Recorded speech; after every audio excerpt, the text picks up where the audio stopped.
Monday, which means, as usual, it's a crock pot dinner. And lately I've been doing the freezer crock pot, and today is no different.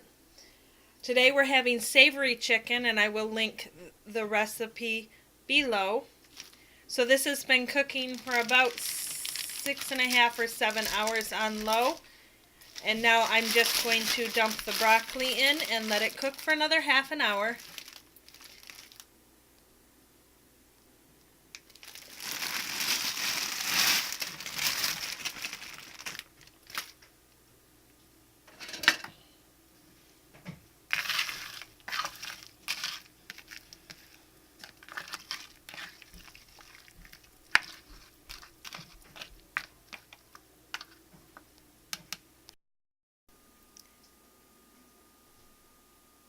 To go with our meal tonight, we're just having some brown rice.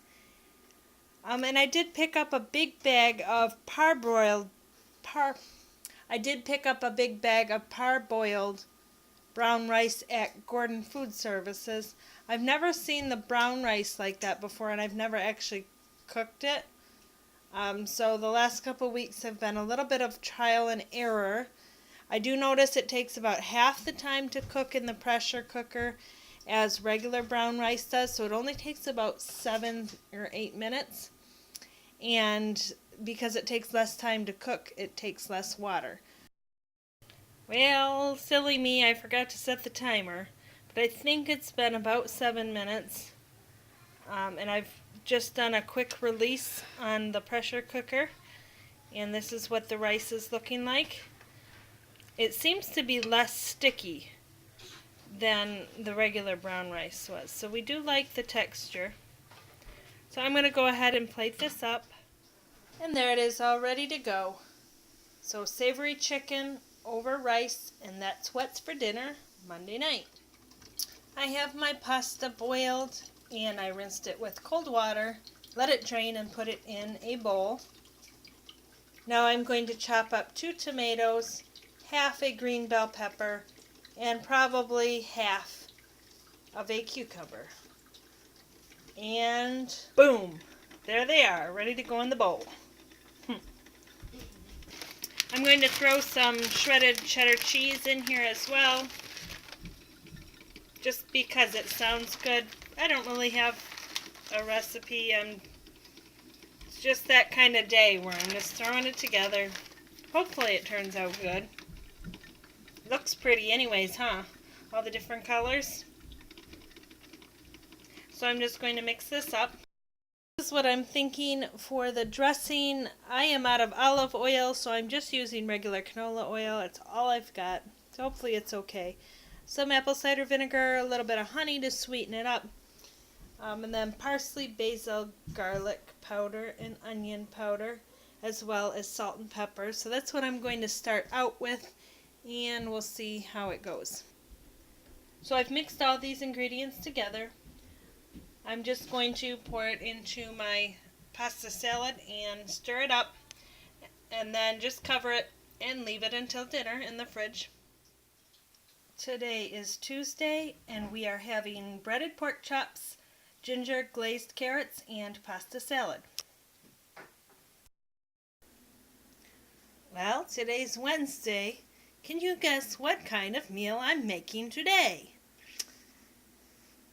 Did you guess a freezer crock pot meal? Wow, I think I'm a broken record this month. I've recently sort of rediscovered this cooking method, and as usual, when I get excited about something, I do it.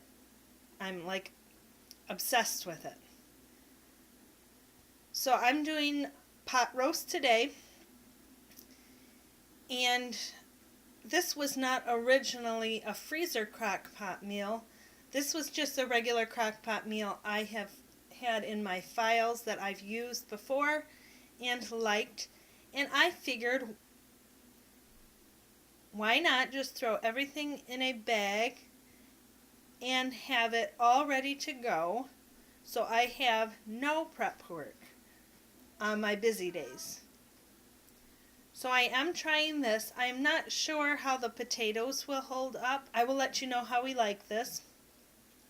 And I will also link the recipe down in the description box below. So I did pull this yesterday out of the freezer and put it in the fridge. It is still pretty frozen, so I'm starting it early today. It says on my notes on the bag to cook it on low for 8 to 10 hours. 10 hours definitely with a frozen pot roast like this you're going to want to do. So I think I'm going to actually have to cut this out of the bag because it's still frozen in a big chunk. And then it just says I need to add 1 cup of water, and then I'm going to cook it on low. So it's 9:15 in the morning now. So we're going to go ahead and get this started, and I'm actually going to be leaving in about half an hour, and my dinner will be cooking. Yay! Yay for Crock-Pot. Alright, I'll check back in with you later when this is getting about cooked, probably in about 8 to 10 hours. Alright.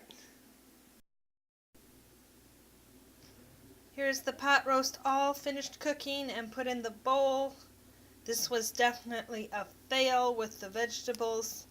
The potatoes turned black, and both the potatoes and carrots have a funny texture to them. So I would not recommend putting the potatoes and carrots in.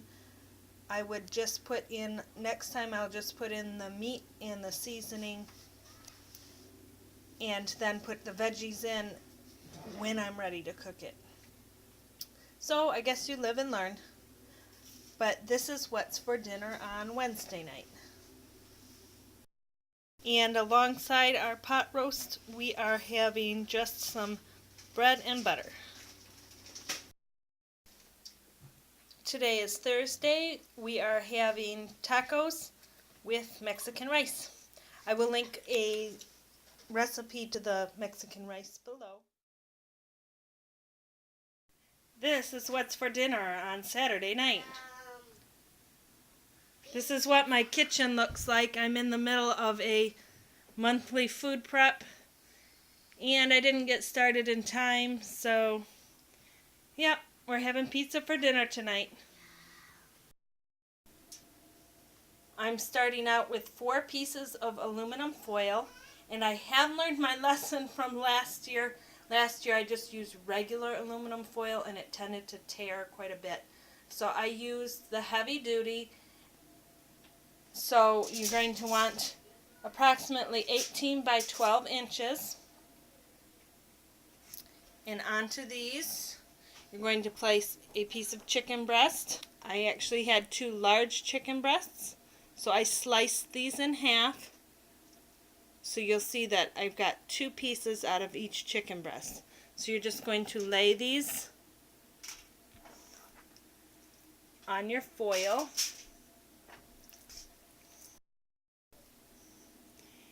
Here I've combined the parsley, the lemon peel, basil, and salt.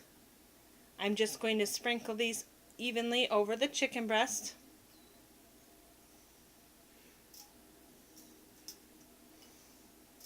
Just divide it up between your 4.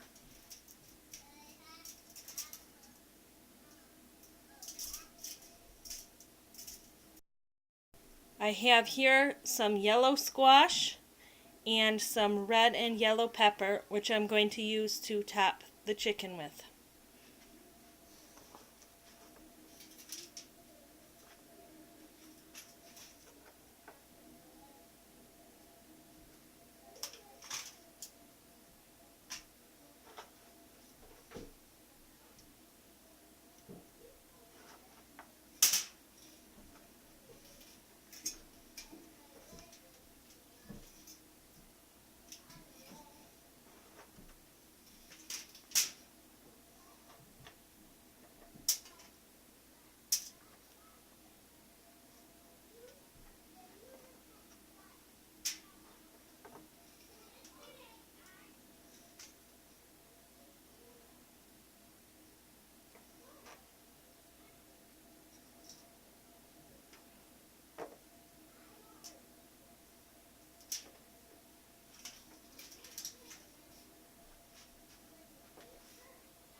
And now I'm going to sprinkle these with black pepper. Just to taste, not too much.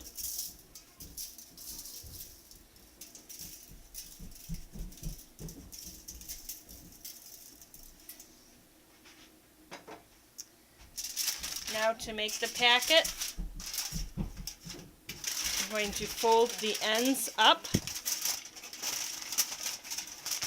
till they meet. I'm going to fold these down twice to seal, and then flatten it down and roll up the ends twice.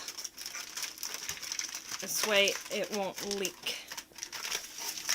Turn this around and do the other end. Fold it up once and then fold it up again. Don't do it. You want to leave a little bit of room in the inside. You don't want this completely flattened down. You want the heat to be able to circulate. So there's one pack. I'm going to finish the others up and then they'll be ready to throw on the grill. These have been on the grill for about 13 minutes.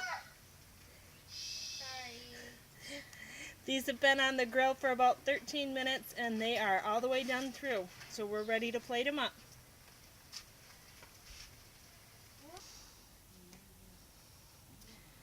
Tonight is Sunday, where we are having grilled basil chicken packets and grilled potatoes. And it's finally warm enough we can sit outside and